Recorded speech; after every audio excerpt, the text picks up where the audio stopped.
Happy Cinco de Mayo. Ay, ay, ay, ay. Hola amigos, welcome back to the channel. My name is Jamie Dottie Garza and it's time to ignite your sobriety. But fun fact, because it's Cinco de Mayo, my name's not really actually Jamie. I go by Jamie. My name is actually Jaime. That's a fun fact. My ethnicity, I get asked a lot. I am half Mexicano. I am half Mexican. Also, I am half Chamorro, half Guam.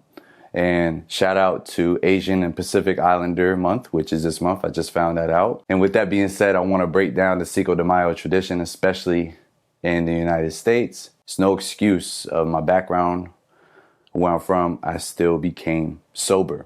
And I want to talk about that. Today, we're going to talk about Cinco de Mayo, a day of celebration, a day of potentially drinking alcohol, a day of remembering history and a piece of history and independence. But did you know there's a way to celebrate it without even sipping a drink of alcohol? So let's talk about the true meaning of Cinco de Mayo, because it is celebrated here in the United States, as well as 5 other big holidays, and there's always a big immense of booze to follow. Those holidays include, of course, Cinco de Mayo, St. Patty's Day, Independence Day for sure, 4th of July. I'm gonna go Memorial Day, which is coming up in May, and the Super Bowl. Now, some other ones you can include, of course, are holidays, Thanksgiving or New Year's. Cinco de Mayo commemorates and represents the Mexican Army's victory in France at the battle in 1862. It's a celebration of resilience and courage. I want you guys to remember that. Resilience and courage. That's what we're celebrating. However, the biggest misconception that what this day represents is the fact that it was Mexico's Independence Day, which is full cap. In fact, that goes down September 16th. Cinco de Mayo has become a time where you buy liquor, it's parades, it's eating Mexican food, it's celebrating. It's a reason to celebrate. But unfortunately, that includes excessive drinking. And when we talk about what it means when the Mexican army beat France in the battle, we're talking about resilience and courage, right? Sobriety is exactly that. Resilience and courage to remain sober so you can be the best version of yourself. One big debunking myth about this day, because oftentimes in the US, this day is popularized by sipping margaritas. In fact, margaritas are definitely very popular in American culture. However, it's a different story in the roots. In Mexico, traditional tequila is used to sip on and celebrate. In fact, shout out to my abuelo. I kept this, obviously. I'm sober. However, this is a bottle of mezcal. And I used to see my abuelo and numerous family members growing up in my household sip this, and the cool thing about it, it got the worm in it, ese. So once you swallow the worm, you're loco, vato. I know today is a celebration. I know you probably may be accustomed to celebrating and drinking your favorite Patron or Azul or Don Julio and making margarita mix, and that's fine, but I really want to challenge you guys. When we celebrate this day, we're talking about courage, right? We're talking about resilience, to rise above. And one of the ways that you can do that, I'm gonna advocate, yes, go get your Mexican food from your favorite Mexican spot. You may be that street tacos, maybe that's a burrito, enchiladas, you name it. But I challenge you to make a non-virgin alcoholic version of the drinks. And I've started to indulge and try these at a few restaurants. I mentioned a week earlier I had a non-alcoholic green tea mule, and it had all the mix in it except alcohol.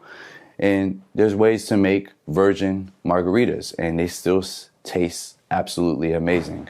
I might indulge in that tonight, actually. Or I'm OG, man. Just give me a straight up ginger ale, and that's pretty much, I'm good with that. I know now, I've seen at the grocery stores, they have non-alcoholic Coronas. Put that lime in there, eat it with your tacos. Magnificent. And that's why I want to encourage everybody to be bold, to have that courage, and to resist and be resilient, because this road to sobriety is not easy at all. I say it often. If it was easy, everyone would be doing it.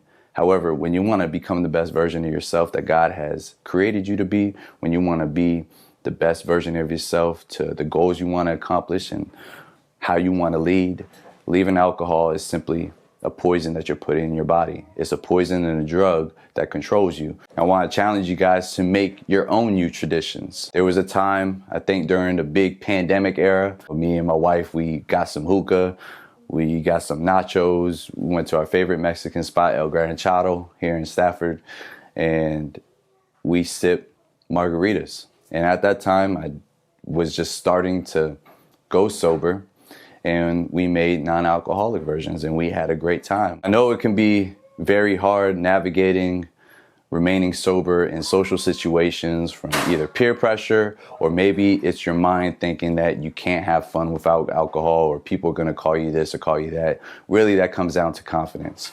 I've been in numerous networking situations, celebration events, holiday events, family gatherings, and there's no such thing as peer pressure, people trying to make me that. In fact, most of the people don't even care. If you really feel that self-conscious, I feel like you can have a bottle of ginger ale or whatever have you and keep the party and flow going. In fact, you might inspire and intrigue others who have been thinking about not drinking, and you can be a leader and start setting the tone. It really comes down to yourself, and it really comes down to your ego when it comes to making the decision to quit alcohol and wanting to actually quit and stop.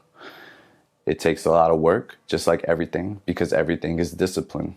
When you're in the gym, you want big muscles. Guess what? You got to have discipline to show up not only at the gym, working out, but also what you do outside the gym, getting your rest, getting proper nutrition, hydrating your body, all these different things. And the same is for alcohol. As someone who is about 750 days sober, as someone who obviously has the blood of a goddess, and my family's been known to just drink. I know how hard it is, especially from a cultural side, to go away and go straight and go a different way in quitting alcohol. I know the pressures that come with this because I too have lived it. But as someone who's 2 years sober, and I don't have any feelings of going back and wanting to drink alcoholic beverages, I could say it's very peaceful here. It's very loving here. I am the best version of myself here. And I want everybody to feel this way. You know, no longer am I getting anxiety. No longer if I'm getting depression. No longer am I in bondage and having a substance control me and my thoughts. I am the best version of myself. And that's what it's all about when we talk about resilience and courage. Please feel free to browse this channel. If you guys enjoyed this video, you know what to do. Hit that like button.